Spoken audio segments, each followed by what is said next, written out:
Imagine for a moment that a team of scientists locked inside a state-of-the-art laboratory just made the most important medical discovery in human history. They didn't find a new surgery. They didn't create a vaccine. They engineered a single compound, one molecule, that does something no drug in existence has ever been able to do. This compound reduces your risk of heart disease by 30%. It slashes your chances of developing diabetes by 40%. It cuts your risk of dementia in half.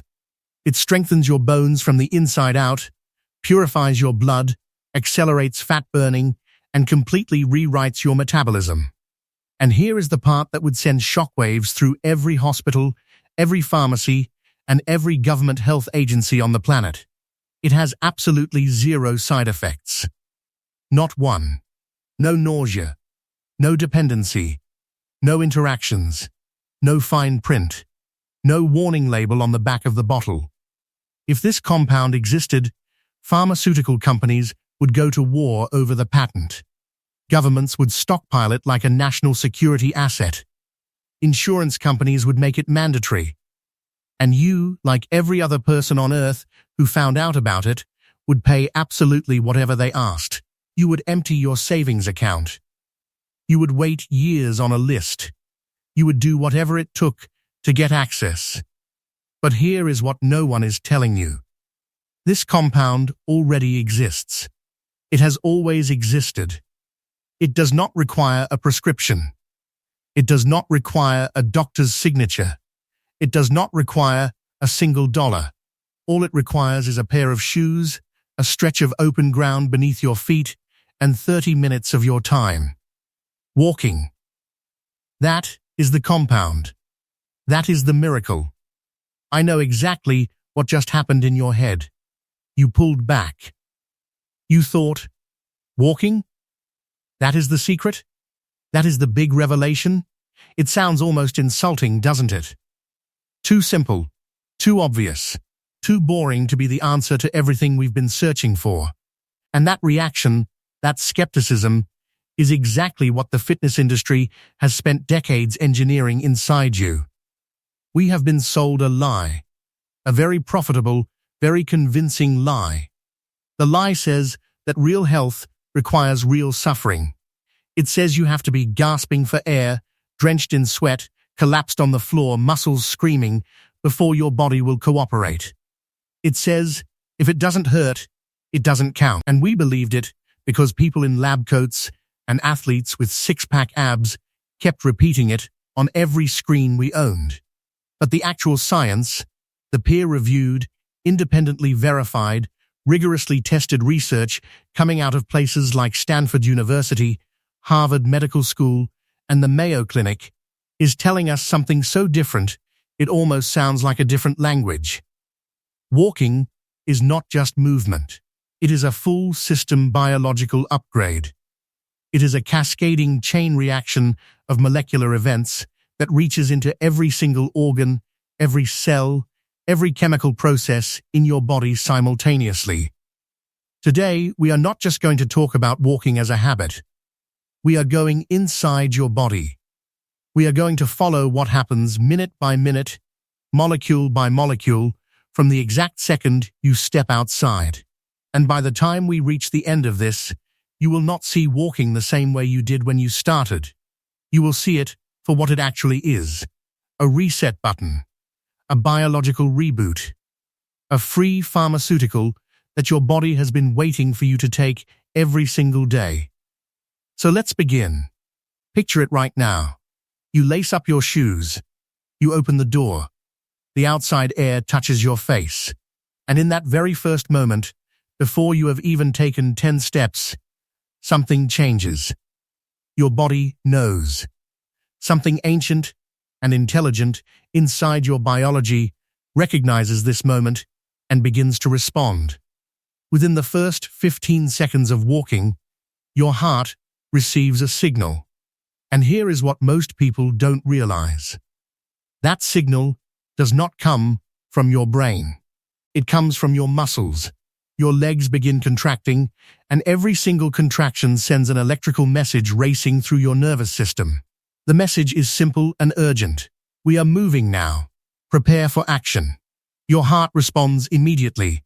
It climbs from its resting pace, maybe 60 beats per minute if you were relaxed, maybe 70 if the day already had its hands around your throat, and it rises steadily to around 90, then 100 beats per minute. But this is not panic. This is not your body losing control. This is something far more beautiful. This is orchestration. This is your cardiovascular system shifting gears with the precision of a finely tuned engine, saying, "We have work to do. Let's move." And inside the walls of your blood vessels, something extraordinary has already begun. Your endothelial cells, the thin, delicate layer of cells that lines every single artery and vein in your entire body, have started producing a molecule that most people have never heard of. It is called nitric oxide. And please do not confuse this with laughing gas. This is not something dentists pump into a room. Nitric oxide is one of the most powerful signaling molecules your body produces. Scientists have spent decades studying it. Nobel Prizes have been awarded for understanding it. And the moment it is released into your vascular system, your blood vessels begin to do something remarkable. They relax. They widen. They open up. Think of it like this. Imagine your arteries are a highway system at peak rush hour. Every lane is gridlocked. Traffic is barely moving. Blood is pushing through narrow, tense corridors under pressure. Now imagine every single lane on that highway suddenly doubles in size simultaneously. The congestion dissolves. Traffic flows freely. Pressure drops. That is exactly what nitric oxide does to your circulatory system within the first 5 minutes of walking. Your blood pressure, which may have been sitting at a tense 130/85, begins to fall.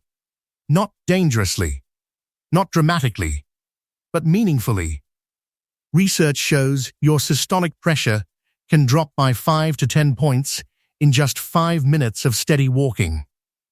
You are literally releasing the tension inside your own circulatory system. And you have not even broken a sweat yet.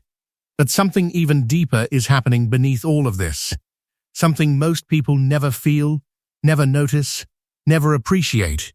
And it might be the most important shift your body makes during an entire day. You are switching nervous systems. Before you walked out that door, you were almost certainly in sympathetic mode. Fight or flight. That is the state most modern humans live in practically around the clock. Checking emails at 6 in the morning. Sitting in traffic with your jaw clenched. Worrying about money, relationships, deadlines, and things you cannot control. Your body is holding tension like a fist that never opens. Your stress hormones are elevated. Your muscles are braced.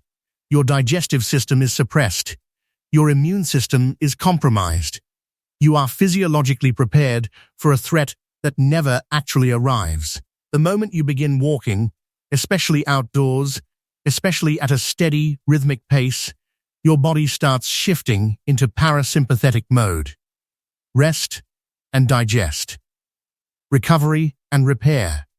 This is the state where your immune system functions at full capacity. This is where your gut actually absorbs nutrients instead of just processing stress. This is where your heart rate variability improves. This is where real healing happens at a cellular level. Walking sends a message to your nervous system that is older than language. You are not running from a predator. You are not fighting for survival. You are exploring. You are safe. You are moving through your environment with purpose and ease. And your entire biology, billions of years of evolutionary programming, hears that message and exhales. Now you are about 10 minutes in. You have found your rhythm. Your arms are swinging naturally. Your breathing has settled into a comfortable cadence. And your mind, which was probably spinning with noise when you started, has begun to quiet down. This is the moment when your brain starts to truly wake up. Most people imagine the brain as a stationary machine, a supercomputer sitting inside a vault of bone, processing data, storing memories, running calculations. But that mental model is completely wrong. Your brain is not a computer. It is a movement-driven engine. It evolved over millions of years to navigate physical space, to read terrain, to track prey, to find shelter, to explore and adapt. And when you move, it activates in ways that no chair, no screen, no amount of thinking while sitting still can ever replicate. As you walk, your heart is now pumping 15 to 20% more blood than it was at rest. A significant portion of that oxygen-rich blood is being routed directly to your prefrontal cortex. That is the executive hub of your brain, the part that makes decisions, regulates your emotions, solves problems, plans your future, and keeps your impulses in check. More blood to this region means more oxygen. More oxygen means sharper thinking, faster processing, and clearer judgment. Walking is not just good for your body, it is making you smarter in real time. But the truly profound part is happening deeper in your brain, in the tissue itself. A protein called BDNF is being released. Brain-derived neurotrophic factor. Scientists have nicknamed it Miracle Grow for the brain, and that name is not an exaggeration. BDNF is a growth factor. It signals your neurons to repair themselves, to form new connections, to strengthen the synaptic bridges where information travels between brain cells. This is neuroplasticity happening live, inside your skull, right now, because you chose to walk. If you have ever noticed that your best ideas arrive during a walk, now you understand exactly why. You are not just thinking more clearly. You are physically fertilizing the soil that your thoughts grow in. You are flushing out the metabolic waste products that cloud cognition and replacing them with fresh oxygen and growth signals. Walking is the windshield wiper for a foggy brain. It does not simply distract you from the problem. It removes the chemical conditions that created the fog in the first place. Now let us go deeper into your bloodstream, because something is happening there that most people never connect to walking, and it might be the most practically valuable thing in this entire conversation. Let us talk about blood sugar. Every time you eat, carbohydrates are broken down into glucose and released into your bloodstream. Your blood sugar rises. This is completely normal. This is how your body generates fuel. But to move that glucose out of your blood and into your cells where it can actually be used, your body releases insulin. Insulin acts like a key. It unlocks the doors of your cells and lets the sugar inside. Here is where modern life creates a serious problem. We eat constantly. We snack between meals. We consume processed carbohydrates throughout the day. Blood sugar spikes repeatedly. Insulin floods the system over and over again. And eventually, after years of this pattern, your cells start to go deaf to insulin's signal. They stop responding efficiently. This is called insulin resistance, and it is the biological root of type 2 diabetes, fatty liver disease, chronic weight gain, systemic inflammation, and even Alzheimer's disease, which a growing number of researchers now refer to as type 3 diabetes because of how deeply insulin dysfunction affects the brain. But when you walk, something brilliant happens inside your muscles. Your contracting muscle cells activate proteins called glucose transporters. These transporters sit on the surface of your muscle cells, and their entire job is to pull sugar directly out of your bloodstream and burn it as fuel. And here is the part that should genuinely blow your mind. They do this completely independent of insulin. Your muscles bypass the entire insulin system. They are pulling sugar out of your blood simply because you are moving. They are acting like microscopic vacuum cleaners, cleaning your bloodstream with every step you take. Research has confirmed that a single 30-minute walk after a meal can reduce your post-meal blood sugar spike by up to 30%. Let that land. Not a medication, not an injection. A walk. 30% reduction. That number outperforms many pharmaceutical interventions for blood sugar management, and it costs you absolutely nothing. Now let us talk about the thing the fitness industry has the most financial interest in keeping you confused about: fat loss. And specifically, why everything you have been told about burning fat is almost certainly wrong. You have been told that to lose fat, you need to suffer high-intensity intervals, maximum heart rate zones, lungs burning, legs shaking, leaving everything on the gym floor.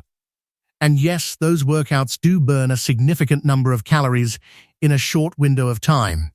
The industry loves them. Supplement companies love them. Personal trainers love them. But here is the biological reality they are not putting on the marketing poster. High-intensity exercise spikes cortisol. Cortisol is your primary stress hormone. When cortisol surges, your body interprets the physiological state as a survival emergency. It believes you are either being chased by a predator or fighting for your life.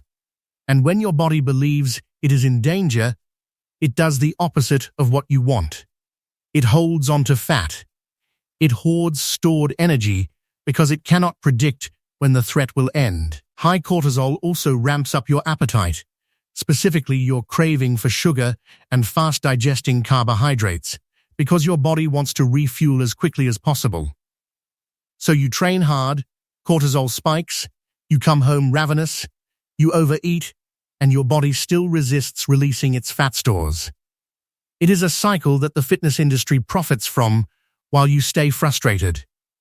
Walking breaks that cycle completely.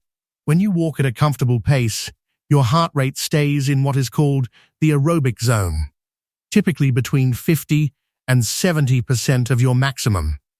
In this zone, cortisol remains low. Your body does not perceive a threat. It feels safe. It feels resourced. And in this calm, low-stress metabolic state, your body preferentially burns fat as its primary fuel source. Not sugar, not muscle, fat. You are not forcing the weight off through brute force. You are coaxing it off through consistency. Walking is not breaking down the door. Walking is finding the key that was there the whole time. Let us talk about your heart now, because what walking does to this organ over time is genuinely extraordinary. Your heart is not just a pump. It is a muscle. And like every muscle in your body, it responds and adapts to the demands placed on it.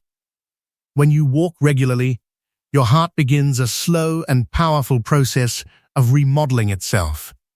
It learns to pump more blood with each beat, which means it does not need to beat as frequently to deliver the same volume of oxygen to your tissues. This is called cardiac efficiency, and it is the reason regular walkers see their resting heart rate drop measurably over weeks and months. You might begin at 75 beats per minute. After several months of consistent daily walking, you could find yourself at 65, maybe even 60. That is not weakness. That is the physiology of a stronger, more economical heart.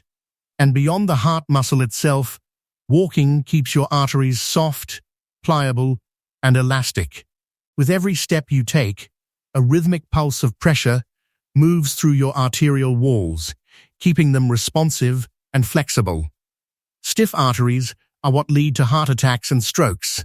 Flexible arteries are what protect you from them. Large-scale studies tracking tens of thousands of people across decades have confirmed that just 150 minutes of walking per week reduces heart attack risk by 30%. That is better than most prescription medications. That is better than most dietary interventions. And it is available to anyone willing to put on shoes. Here is something your body does around the clock that almost no one thinks about until something goes wrong. Your lymphatic system. Think of it as your body's internal sewage network. While your blood delivers oxygen and nutrients to your cells, your lymphatic fluid sweeps up the waste. Dead cells, toxins, bacteria, inflammatory byproducts, metabolic debris. All of it gets collected and carried to lymph nodes throughout your body, where it is filtered, processed, and neutralized. Your lymphatic system is your body's janitorial crew. It works around the clock, silently maintaining the cleanliness of your internal environment. But here is the critical difference between your lymphatic system and your cardiovascular system. Your heart pumps blood,